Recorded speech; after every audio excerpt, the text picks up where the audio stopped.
Le ski acrobatique est l'une des disciplines sportives dans laquelle de nombreux Québécois se sont illustrés au cours des dernières décennies. Au fil des ans, plusieurs skieurs québécois ont eu la chance de monter sur un podium aux Jeux olympiques et de partir de là avec une médaille autour de leur cou. Mais ce n'est pas un hasard si le Québec est aujourd'hui reconnu pour être une pépinière d'athlètes en ski acrobatique. Grâce aux images d'archives du Musée du ski des Laurentides, retournons dans le passé et revivons l'histoire du ski acrobatique.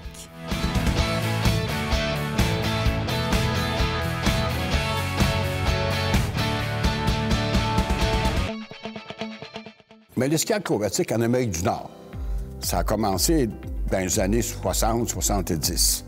Il faut dire qu'à ce moment-là, la jeunesse était un peu en révolte, un peu pas mal beaucoup en révolte, soit dans le domaine des arts, soit dans le domaine des lettres.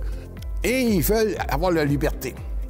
Et puis ils veulent être capables de montrer qu'ils sont capables de faire des choses. Et donc, il y en a un certain nombre qui ont voulu réinventer le ski. Ils ont appelé ça, la réinvention, si vous voulez, hot dog.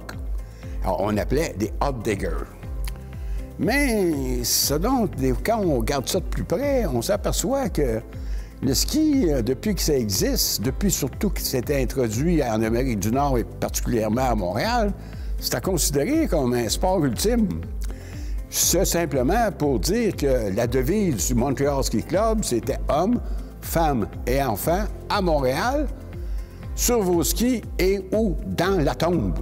Et là, on regarde, on s'aperçoit que le dimanche après-midi, au Fletcher Field, qu'aujourd'hui qui est le parc du Mont-Royal, on faisait des démonstrations, on essayait de sauter, on tombait, etc. Puis les gens venaient voir ça, que ces huluberlus-là qui descendaient en ski. Puis il y en avait d'autres qui descendaient des escaliers en ski. Et qu'on continue dans l'histoire du ski au Québec, on s'aperçoit que régulièrement, on trouve quelqu'un qui sautait par-dessus des clôtures en ski, sautait par-dessus des automobiles, ou simplement sautait à partir d'un rocher. Et même dans la région, ici à Saint-Adèle, à la côte 40-80, on avait un nommé Théodule Huot. C'était un peintre et en même temps un skieur. Et lui, ce qu'il faisait, c'est qu'à la fin de semaine, il faisait une espèce de culbute avec ses skis. On appelait ça le summer salt. Et lui, il disait que c'était le seul qui pouvait faire ça. Alors, tout ça pour vous montrer qu'il y avait une tradition au Québec de faire des choses non conventionnelles par rapport au ski. Mais à côté, il y a certaines disciplines qui étaient intéressantes. Ça a donné naissance au ski acrobatique, qu'on appelle en anglais freestyle. Et il y a 3 disciplines qui ont été, si vous voulez, établies: le saut, les bosses et le ballet. Alors, voyez-vous, c'est comme ça que le ski acrobatique a commencé. En 1971, il y a un nommé Michel Daigle. C'était un skieur de ski alpin. Et on n'a pas voulu qu'il soit dans l'équipe olympique parce qu'il était 21 ans, puis on disait qu'il était trop vieux. Or, il est allé à Whistler travailler dans une station de ski. Et là, un jour, on lui a demandé de préparer des sauts en ski avec de la neige pour une compétition. Or, il a travaillé sur ça, mais en même temps, lui a essayé les sauts. Puis ses amis, ils ont dit: coudonc, t'es bon, tu devrais t'inscrire à la compétition. Bon, c'est correct. Il s'inscrit, finit premier. Boum. Il revient au Québec. L'année suivante, en 72, à Waterville, en Nouvelle-Angleterre, il y avait une autre compétition. Puis il s'en va là avec un de ses amis qui était photographe. Encore là, il dit: « devrait t'inscrire. » Il s'inscrit, il gagne la compétition. Alors là, c'est devenu, si vous voulez, une espèce d'étoile. Et quand, au Québec, en 73, on a commencé à faire les championnats de ski acrobatique et il a gagné pendant 3 ans de suite. Lui aussi, il a gagné plusieurs courses, que ce soit au Québec, que ce soit au Canada, etc. Tant et si bien que c'est devenu quelqu'un que les gens aimaient, que les gens l'admiraient. Mais ce qu'on a trouvé dans les archives du Musée du ski, on a trouvé un film où il s'entraîne avec d'autres. Et on peut le reconnaître parce qu'il était bien en jaune. Or, là, on montre que Daigle, c'est pas quelqu'un qui était tout seul. Il était avec d'autres, il y avait un groupe, et le ski acrobatique devenait de plus en plus populaire. Et vous savez, quand un sport devient populaire, il y a des commanditaires qui viennent s'infiltrer. Or, c'est la brasserie Labatt qui a décidé de faire un circuit de ski acrobatique. Par contre, il y avait une caractéristique. C'est qu'on donnait des bourses. Et à ce moment-là, en ski, on ne donne pas de bourse. Ceux qui recevaient de l'argent, c'était des pros. Il n'y avait pas le droit de compétitionner. Tandis que là, on a donné des bourses. Alors, ce qui veut dire que ça a permis de démocratiser. C'est-à-dire que n'importe qui, même s'il n'y avait pas beaucoup d'argent, il pouvait s'inscrire, puis il pouvait gagner une bourse, donc il pouvait continuer à faire du ski acrobatique. Or, c'était ce qu'on a mis sur pied, le circuit Labatt. Autre chose qui était aussi intéressant, c'est que ça a eu lieu un peu partout au Québec. Et là, vous savez, les compétitions de ski, c'est pas de ski acrobatique.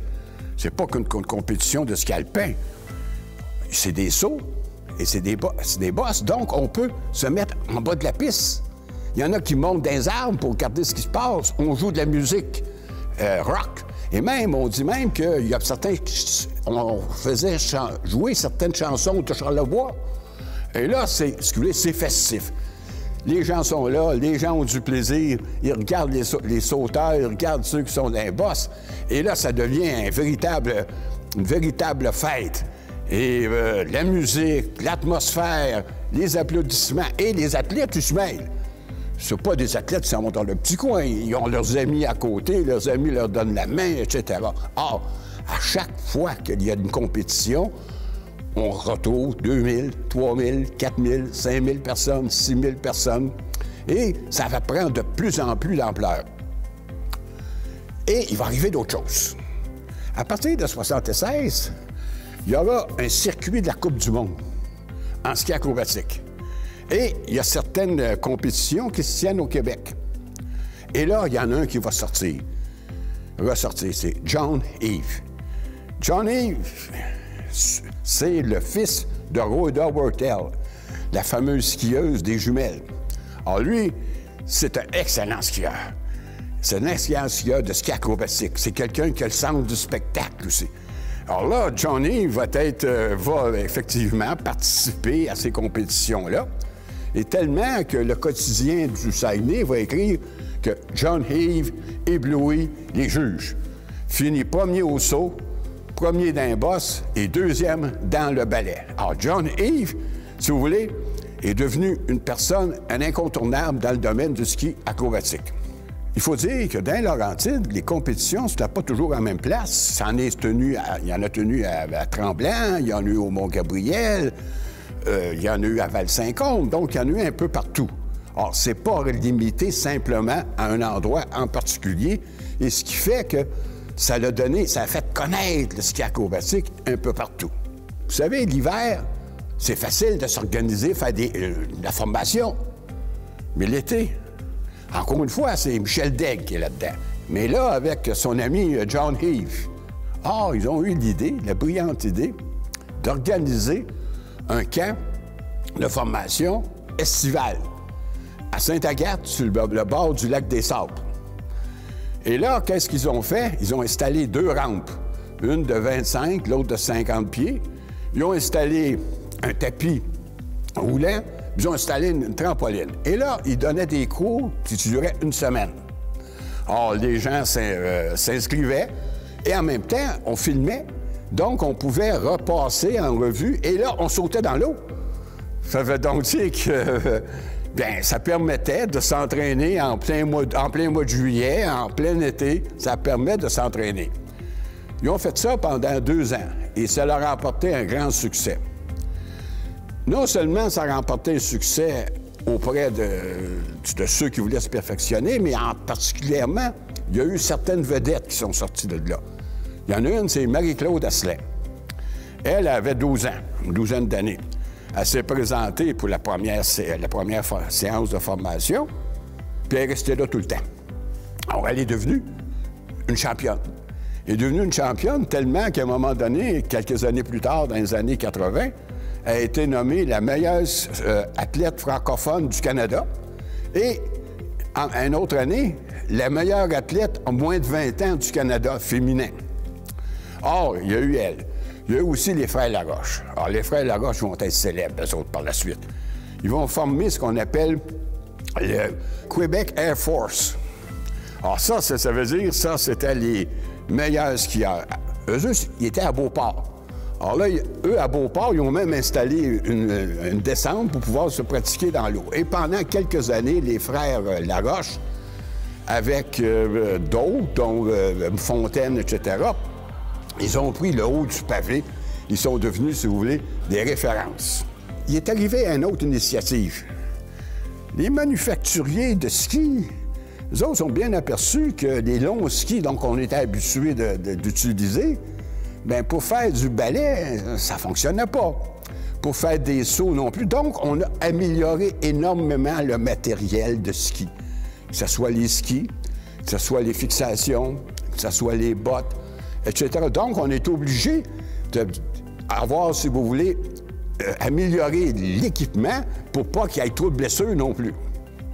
On a commencé à organiser des salons du ski à la place Bonaventure.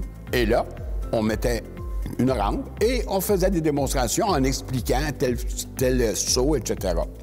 Alors, ce qui a permis, si vous voulez, de populariser encore plus le ski. En 1979, la Fédération internationale de ski a accepté le ski acrobatique comme faisant partie de l'organisation.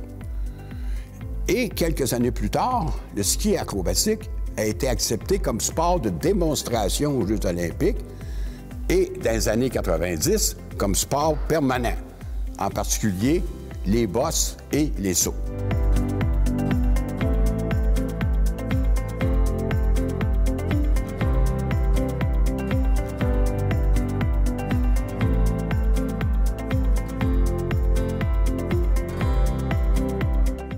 On se souvient tous de Jean-Luc Brossard, qu'on avait appelé le boss des bosses, qui a remporté la première médaille d'or pour le Canada aux Jeux olympiques en ski acrobatique.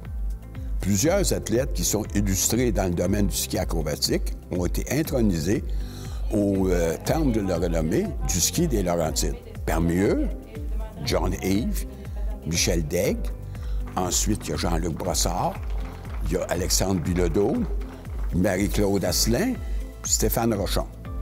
Parmi ceux qu'on a nommés, remarquez, il y en a un qu'on n'a pas oublié, mais c'est Michael Kingsbury, qui bientôt, sans doute, va le devenir. Et on remarque, de Daigle à Kingsbury, il y a toujours eu des Québécois qui sont illustrés dans le domaine du ski acrobatique.